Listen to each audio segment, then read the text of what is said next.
This personal item backpack is so spacious, it basically acts as a second carry-on bag. As a frequent solo traveler, I'm always looking for ways to pack lighter, and I have found the best personal item bag for maximizing space in the process. This bag feels like a travel cheat code, and it's less than $40 usually, but often even less than $30 on sale. This is not a sponsored video. I simply have had my bag since early 2023. I've traveled with it to Mexico, Japan, Nicaragua, Turks and Caicos, France, Portugal, Italy, also domestically to places like New York, Michigan, and beyond. Today, I'm going to walk through the features of the bag, give you tips for how to pack this particular bag, and also talk through some of the potential downsides of the bag so you can decide if this is going to be a good personal item bag for you. I'm talking about the 40-liter Lubardi luggage backpack.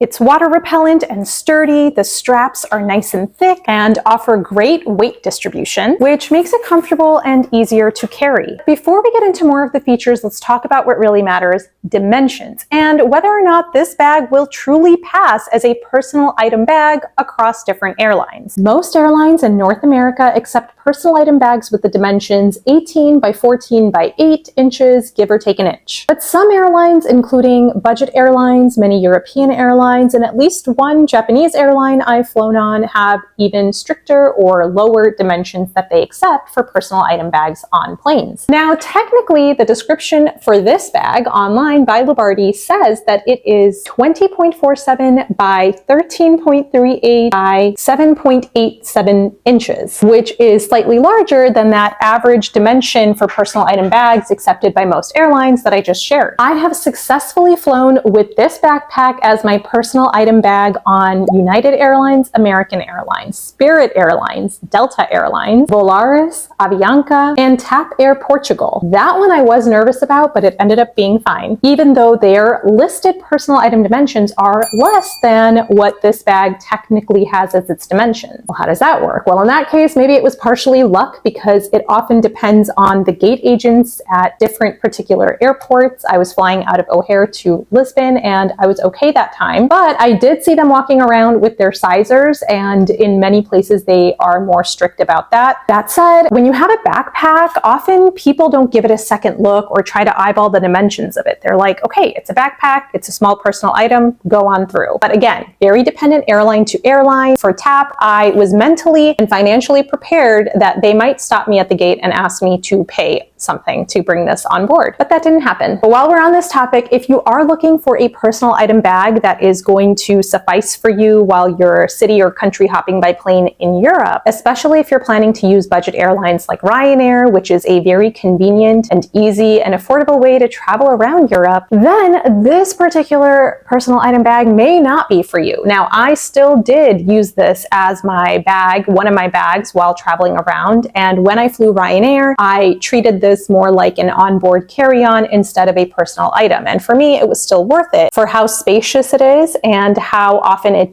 does pass as a personal item bag. It's still a worthwhile bag to have, in my opinion. Also, this is a fabric bag. So while yes, it is sturdy, it's also squishy. So as long as you don't pack it to the point where it's about to explode and it's overflowing, you can squish and the dimensions can be adjusted that way, right? You can also tighten these straps on the side to make it smaller. Again, the true dimensions will depend on how much you pack this, right? So even though the bag has the capacity for the original dimensions that I mentioned earlier, how much you pack in it is going to determine how actually big or small it is. Let's check out some more of the features of this bag, starting with my favorite, which is the fact that it opens like a suitcase. Let me lift it up so you can see better.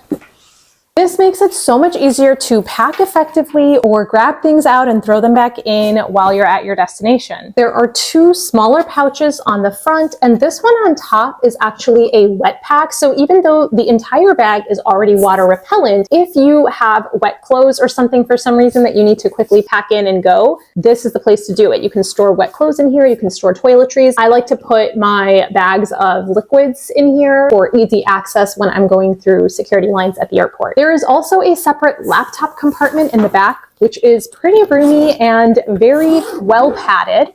And this even opens really all the way down. so you can really get in there. The back has a breathable mesh design over here, and it's spongy, so it's not hard on your back. And like I mentioned earlier, the thick straps is really something that I appreciate, so it's not like the backpack is digging into your shoulders as you're running around with it on your back. There's also a water bottle holder, of course. It stretches out to make space, and it's pretty deep, so you're unlikely to have things just falling out as you're running around. This top strap is nice and sturdy, but there's also a side strap, and I do often find myself reaching for both because it's easier to carry this way and have good leverage. If you are lifting it into an overhead compartment, obviously that side strap makes a big difference there, so I really find myself reaching for both. There's a lot to love about the design of this backpack, and I have found that there's a bit of an art to packing it well. To get the maximum impact of this Mary Poppins-esque bag, I strongly suggest using compression packing cubes. When you get the backpack, it does come with a set of, I think, 3 mesh packing cubes, like compartments, organizers. Honestly, I didn't find those to be as great in quality, and I also found them to be pretty useless in actually packing, so I haven't seen them since. But when I started using compression packing cubes, that was a complete game changer for me when it comes to being able to travel light and still pack everything that I need. I'm going to link the exact ones that I use in the description below. I also recommended them to my sister, who also now uses them. You can also follow the QR code on the screen to check those out. And if you want to learn more about how to use compression packing cubes, because it took me a while, it wasn't until years of traveling that I discovered them, then let me know in the comments and I'm happy to do an additional little video on that. Now, something else to be mindful of is that if this is your personal item, chances are while you're in flight, you're going to want to reach for some things from the bag. How do you do that when it opens like a suitcase? So this is where you need to mindfully put things that you are going to want access to during your flight, either in one of the front compartments, or what I do is after I've packed everything with my compression packing cubes and it's all organized, anything I want to be able to easily reach,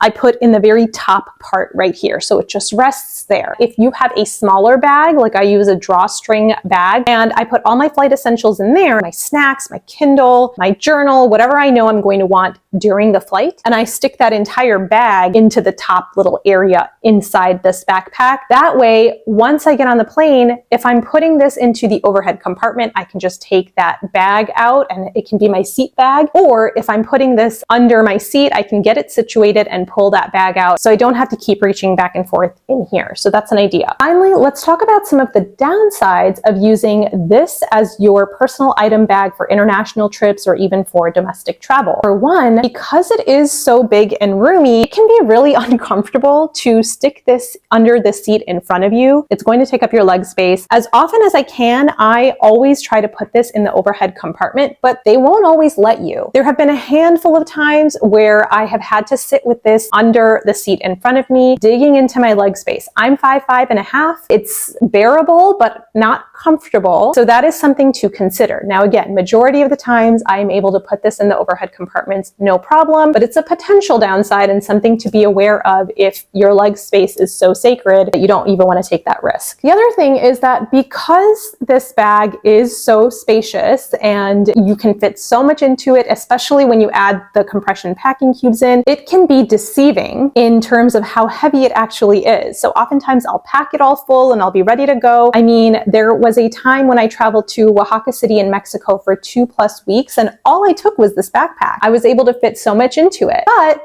it was heavy. It's something you want to be mindful of in terms of, is it comfortable enough for you to carry, at least to walk through the airport and then walk to your accommodation? Something else to consider is, are you flying with an airline that is really strict about weight limits? You may have to, in those cases, pay to bring this on. Again, to me, all of this is still worthwhile because majority of the times this counts just like a personal item bag, no problem, and it fits so much more than your typical personal item bag. But if you have a tendency to overpack, and if you are not comfortable carrying something that might be, I don't know, kind of heavy, test it out, try it out, then that's something that you might want to consider, and maybe then in that case, it's not the bag for you. Apart from those two things though, this bag is such a travel hack. You can follow my link in the description below or the QR code on the screen to get your own in whatever color choice you prefer. Obviously, I went with the black, but I also really like the charcoal gray color. If you try it out and take this bag as your personal item on a trip, let me know how it goes for you and how you like it. Remember to like and subscribe for more travel tips tip videos, and until next time.